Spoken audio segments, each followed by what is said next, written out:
Hello everyone, welcome back to our channel. आज हम revise कर रहे हैं RTMNU बीकॉम सेकेंड सेमेस्टर के सेक्रेटेरियल प्रैक्टिस का, जिसमें अभी इस वीडियो में हम रिवाइज करने वाले हैं यूनिट 2, जो कि है company meetings and resolutions. Meeting का मीनिंग क्या होता है? मीटिंग यानी कि जब दो या दो से ज़्यादा बंदे एक साथ आते हैं, मिलते हैं किसी काम के लिए, किसी गोल के लिए, किसी भी बात करने के लिए, तो वो मीटिंग कहलाई जाती है। वही चीज़ अगर कंपनी के लिए हो रही है, वही कंपनी से कंसर्न कोई बात के लिए आ रहे हैं दो या दो से ज़्यादा बंदे, तो वो कंपनी मीटिंग कहलाती है। उसके बाद characteristics of company meeting. Company meeting के लिए क्या क्या चीज़ें रिक्वायर्ड होती हैं? सबसे पहले कंपनी मीटिंग के लिए आपको दो या दो से ज़्यादा बंदे होने चाहिए मीटिंग करने के लिए। उसके बाद कंपनी मीटिंग में सिर्फ लॉफुल बिजनेस के लिए ही डिसीजन लेने चाहिए, कुछ भी ऐसे घर की बातें नहीं होनी चाहिए। उसके बाद थर्ड पॉइंट है हमारा कि नोटिस मिलना चाहिए सारे मेंबर्स को मीटिंग से पहले। और फोर्थ पॉइंट है कि कंपनी मीटिंग एक स्पेसिफिक प्लेस और टाइम पे होनी चाहिए। फिफ्थ पॉइंट है कि कंपनी मीटिंग कंपनीज एक्ट के प्रोविज़न के तहत ही होनी चाहिए। कंपनी मीटिंग्स के टाइप्स भी दिए हैं, जैसे कि meeting of share holder, meeting of creditors and debenture holder, और थर्ड है मीटिंग ऑफ डायरेक्टर और बोर्ड मीटिंग। तो मीटिंग ऑफ शेयर होल्डर में क्या क्या इंक्लूड होता है? फर्स्ट है स्टैट्यूटरी मीटिंग, सेकंड है एनुअल जनरल मीटिंग, थर्ड है एक्स्ट्रा ऑर्डिनरी जनरल मीटिंग, और फोर्थ है क्लास मीटिंग। स्टैट्यूटरी मीटिंग यानी क्या होता है? स्टैट्यूटरी मीटिंग यानी कि first meeting of share holders, जो पब्लिक कंपनी के जितने भी शेयर होल्डर्स होते हैं उनकी फर्स्ट मीटिंग होती है। और कंपनी अगर बिजनेस चालू कर देती है तो उसके बाद 1 महीने के बाद ही वो स्टैट्यूटरी मीटिंग कर सकते हैं। बट कंपनी के बिजनेस चालू करने के 6 महीने के पहले पहले उन्हें स्टैट्यूटरी मीटिंग करनी ही होती है। और स्टैट्यूटरी मीटिंग कंडक्ट करने के 21 डेज पहले आपको नोटिस भी देना पड़ता है। Objectives of statutory meeting. Statutory meeting के कुछ ऑब्जेक्टिव्स हैं, जैसे कि to win confidence, shareholders का कॉन्फिडेंस जीतने के लिए स्टैट्यूटरी मीटिंग की जाती है। टू प्रोवाइड लेटेस्ट इन्फॉर्मेशन, क्योंकि ये फर्स्ट मीटिंग होती है कंपनी की, इसलिए इसका ऑब्जेक्टिव होता है कि वो ज़्यादा से ज़्यादा कंपनी के बारे में इंफॉर्मेशन दे सके। To discuss statutory report. Statutory meeting की एक और ऑब्जेक्टिव ये होता है कि वो स्टैट्यूटरी रिपोर्ट डिस्कस कर सके कंपनी का। फिर to discuss future plans, company के क्या फ्यूचर प्लान्स है वो भी डिस्कस कर सकें। To inform about the property, इसका और एक पर्पज़ ये होता है कि वो शेयर होल्डर्स को इन्फॉर्म कर सके उन कंपनी के एसेट्स के बारे में। फिर to inform where the money used. Statutory meeting में आपको ये भी डिस्कस करना पड़ता है कि शेयर से जितने भी मनी कलेक्ट किया गया था तो वो कहाँ पर यूज़ हुआ है, और आगे के जितने भी फ्यूचर अर्निंग्स होंगे तो वो कहाँ पर यूज़ होंगे। पर कुछ कंपनीज़ को स्टैट्यूटरी मीटिंग करना ज़रूरी नहीं होता है, तो वो कौन सी कंपनीज़ हैं? फर्स्ट है अ प्राइवेट कंपनी। एक प्राइवेट कंपनी को ज़रूरी नहीं होता है कि वो स्टैट्यूटरी मीटिंग करें। फिर public company not having share capital, public company जिसके शेयर कैपिटल नहीं है उसे। A public company limited by guarantee and not having share capital, ऐसी कंपनी जो कि पब्लिक है, जो कि लिमिटेड बाय गारंटी है और उसके शेयर कैपिटल नहीं है। और फिर फोर्थ अनलिमिटेड कंपनी, और फिफ्थ है अ गवर्नमेंट कंपनी। ये सारी कंपनीज को ज़रूरी नहीं होता है कि वो स्टैट्यूटरी मीटिंग करें। उसके बाद है बोर्ड मीटिंग। बोर्ड मीटिंग यानी जहाँ पर डायरेक्टर्स की मीटिंग होती है। डायरेक्टर्स इसलिए मीटिंग करते हैं ताकि वो बिजनेस की जनरल बिजनेस पॉलिसी सेट कर सकें और मैनेजमेंट को कैसे सुपरवाइज करना है वो सारी चीज़ें डिसाइड कर सकें। उसके बाद है annual general meeting. Annual general meeting हर साल होती है और हर कंपनी को एक ऐसी जनरल मीटिंग रखनी ही पड़ती है जो कि पीरियोडिकली शेयर होल्डर्स के बीच में होती है।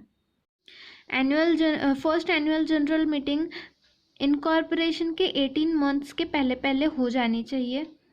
और एनुअल जनरल मीटिंग जो भी होते हैं बाद के, तो वो फाइनेंशियल ईयर के एंड के एटलीस्ट 6 मंथ पहले, फाइनेंशियल ईयर के एंड के बाद 6 मंथ्स में ही आपको वो एनुअल जनरल मीटिंग लेनी पड़ती है और 2 एनुअल जनरल मीटिंग के बीच 15 मंथ से ज़्यादा इंटरवल नहीं होना चाहिए। सारे के सारे जनरल मीटिंग तभी होने चाहिए जब पब्लिक हॉलीडे ना हो और साथ ही में उसका टाइम ऐसा होना चाहिए जो कि बिजनेस आवर्स के बीच में आता हो। रात को या फिर ऐसे समय नहीं ले सकते जब आपका बिजनेस आवर नहीं होता है। बिजनेस आवर यानी कि ऐसा समय जब नॉर्मल वर्किंग आवर होता है कंपनी का, जब नॉर्मली हम वर्क करते हैं कंपनी में, वो कंपनी के घंटों को बिजनेस आवर्स बोला जाता है। ऑब्जेक्टिव्स क्या क्या होते हैं एनुअल जनरल मीटिंग के? फर्स्ट है to check annual accounts check करना, ये सबसे फर्स्ट ऑब्जेक्टिव है। देन डिक्लेरेशन ऑफ डिविडेंड भी यहीं पे डिक्लेयर होता है। शेयर होल्डर्स और डायरेक्टर्स मिलके डिविडेंड डिक्लेयर करते हैं। फिर इलेक्शन ऑफ डायरेक्टर्स, अगर डायरेक्टर्स का इलेक्शन करना है तो वो भी यहीं पे होता है और जो भी इलेक्टेड पार्टिसिपेंट होता है तो वो कंपनी को नेक्स्ट एनुअल जनरल मीटिंग में लीड करता है। फिर अपॉइंटमेंट ऑफ ऑडिटर, अगर ऑडिटर अपॉइंट करना है तो फिर डायरेक्टर और शेयर होल्डर्स अपने म्यूचुअल कोऑपरेशन से एक ऑडिटर का नाम अनाउंस करते हैं और उसका रेम्यूनरेशन भी फिक्स करते हैं। अगर कंपनी फेल हो जाती है एनुअल जनरल मीटिंग होल्ड करने से तो फिर उसे कुछ कॉन्सिक्वेंसेस देखने को मिलते हैं, जैसे कि कोई भी मेंबर, मतलब कंपनी का कोई भी मेंबर कंपनी लॉ बोर्ड में जाकर अप्लाई कर सकता है मीटिंग के लिए और फाइन भी हो सकता है जो कि 5,000 रुपये हो सकता है कंपनी के लिए। एंड बाकी सारे ऑफिसर्स जो भी कंपनी में काम करते हैं उन्हें भी 250 रुपये का पर डे फाइन लग सकता है। उसके बाद एक्स्ट्रा ऑर्डिनरी जनरल मीटिंग यानी कि ऐसी जनरल मीटिंग जो कि सारे कंपनी के मेंबर्स के बीच में होती है अदर देन एजीएम, यानी कि ऐसे ट्रांजैक्शंस के लिए जो अर्जेंट डिसीजंस लेने हों, तो मतलब कुछ स्पेशल डिसीजंस हों जो कि हम अगले एजीएम तक यानी कि अगले एनुअल जनरल मीटिंग तक हम पोस्टपोन नहीं कर सकते, तो उसके लिए फिर हम एक्स्ट्रा ऑर्डिनरी जनरल मीटिंग लेते हैं। जैसे एजीएम में शेयर होल्डर्स को वोटिंग का राइट होता है, वैसे ही ईजीएम में भी यानी एक्स्ट्रा ऑर्डिनरी जनरल मीटिंग में भी होता है। उसके बाद दिया है meeting of committee of director, क्योंकि सारे डिसीजंस जो बड़े बड़े कंपनीज होते हैं वहाँ सारे डिसीजंस के लिए मीटिंग नहीं हो सकती है, हर बार मीटिंग नहीं की जा सकती, इसीलिए कुछ डिसीजंस वो कमेटी को इशू कर देते हैं ताकि वो कमेटी उस बारे में विचार कर सके।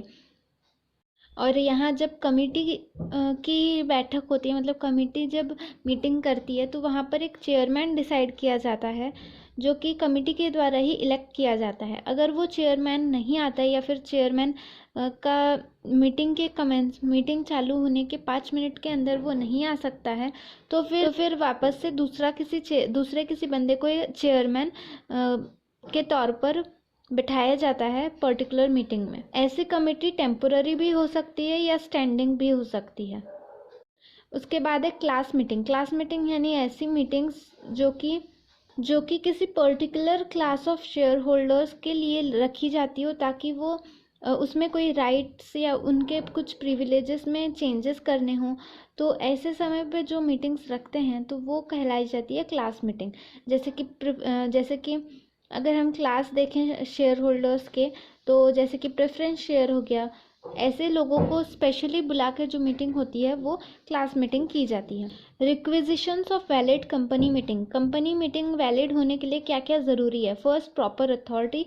Second, notice of meeting. Third, quorum of meeting. Fourth, chairman of meeting.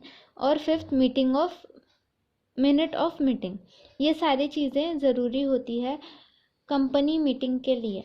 उसके बाद एजेंडा क्या होता है? एजेंडा एक स्टेटमेंट है बिजनेस का जो कि डिस्कस किए जाने वाला है मीटिंग में, मतलब मीटिंग में जो भी बात होने वाली है वो एक स्टेटमेंट को एजेंडा बोला जाता है। टाइप्स ऑफ एजेंडा कौन कौन से हैं? फर्स्ट है approval of minutes. Second, cash position of the company. Third, confirmation of cheque drawn. और fourth, to fill up casual vacancy etcetera. इस तरीके के एग्जाम्पल्स हमें देखने को मिल सकते हैं। उसके बाद यूज़ ऑफ एजेंडा। एजेंडा क्यों यूज़ होता है? ताकि प्रिपरेशन और प्लानिंग के लिए मदद हो सके। हम जो भी बातें करने वाले हैं मीटिंग में, उसके लिए प्रिपरेशन और प्लान कर सकें हम कुछ। उसके बाद कंट्रोल, हमें मीटिंग में क्या बात करनी है, कहाँ तक बात करनी है, बात को कहीं और डायरेक्शन में नहीं लेके जाना है, उस पर कंट्रोल करने के लिए भी हमें एजेंडा ज़रूरी होता है। थर्ड, प्रोडक्टिविटी, हमें मीटिंग से ज़्यादा फ़ायदा निकाल के लेना है, उसके लिए भी एजेंडा इम्पॉर्टेंट होता है। फोर्थ है डॉक्यूमेंटेशन, क्योंकि एजेंडा मिनट्स बनाने में भी हेल्प करता है, इसीलिए ये डॉक्यूमेंटेशन के लिए भी काफ़ी इम्पॉर्टेंट होता है। उसके बाद है नोटिस। नोटिस ऐसा इंटीमेशन होता है मीटिंग का जो कि दिया जाता है सारे मेंबर्स को, ताकि सारे मेंबर्स को नोटिफाई किया जा सके कि मीटिंग होने वाली है। नोटिस में सारी चीज़ें लिखी होती हैं मीटिंग के बारे में, जैसे कब होने वाली है मीटिंग, कहाँ पर होने वाली है मीटिंग, क्या एजेंडा है आपका, सारी बातें उसमें आती है। उसके बाद है quorum for meeting. Quorum for meeting यानी क्या होता है? मतलब कि मीटिंग में कितने बंदे होने चाहिए, मीटिंग में एटलीस्ट कितने बंदे होने चाहिए, उसे कोरम बोला जाता है। मतलब अगर कोरम कंप्लीट नहीं होता है, उतने बंदे नहीं आते मीटिंग को, तो मीटिंग नहीं की जा सकती है। कितने लोग ज़रूरी होते हैं मीटिंग के लिए? पब्लिक कंपनी में 5 बंदे ज़रूरी होते हैं, प्रॉक्सी नहीं चलेगा, पर्टिकुलर पर्सनल मेंबर ही वहाँ पर आना चाहिए। तो पब्लिक कंपनी के लिए 5 मेंबर्स और प्राइवेट कंपनी के लिए 2 मेंबर्स ज़रूरी होते हैं कोरम बनाने के लिए, जनरल मीटिंग, कंपनी के जनरल मीटिंग के लिए। उसके बाद पोस्टल बैलेट। पोस्टल बैलेट क्या होता है? पोस्टल बैलेट यानी कि एक तरीका है वोट जमा करने का, शेयर होल्डर्स के वोट जमा करने का बाय पोस्टल या इलेक्ट्रॉनिक मेथड। पहले जैसे वोटिंग पर्सनली की जाती थी, उसके जगह जब ये यूज़ होता है तो वो पोस्टल बैलेट कहलाया जाता है, और आजकल काफ़ी प्रचलन में भी है। उसके बाद है ई वोटिंग। वोटिंग अगर इलेक्ट्रॉनिक मोड से की जाती है तो वो ई वोटिंग कहलाती है। और सारे लिस्टेड कंपनी, और ऐसे कंपनी जिसके 1000 शेयर होल्डर्स हैं, उन्हें जनरल मीटिंग में अगर वोट लेना है तो उन्हें इलेक्ट्रॉनिक मीन्स से ही लेना पड़ता है।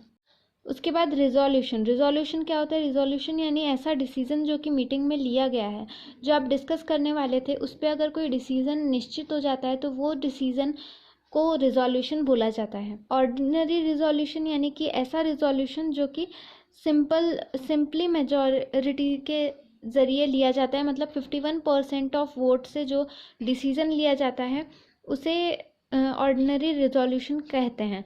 वहीं स्पेशल रिजोल्यूशन यानी ऐसे चीज़ों के लिए अगर रिजोल्यूशन लगता है जो कि जहाँ पे आपको 75% वोट मेजॉरिटी लगता है, तो उसे स्पेशल रिजोल्यूशन बोला जाता है।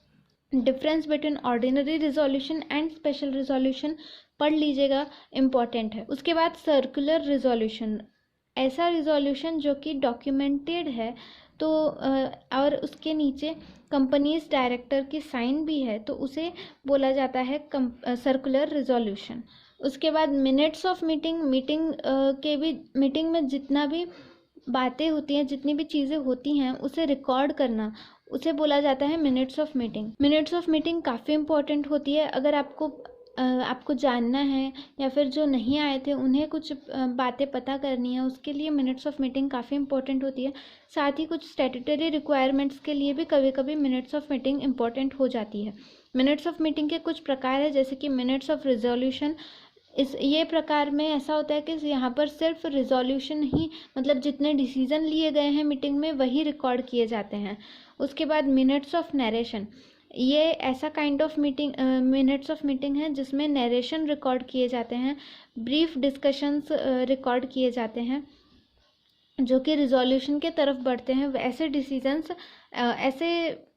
डिस्कशंस हम रिकॉर्ड करते हैं, उसे बोला जाता है मिनट्स ऑफ नरेशन। उसके बाद वर्बेटिम मिनट्स, यानी कि ऐसे मिनट्स जिसमें वर्ड टू वर्ड जितनी भी बातें हुई है सारी की सारी रिकॉर्ड की जाती है, और ये ज़्यादातर कोर्ट में आपको देखने को मिलता है।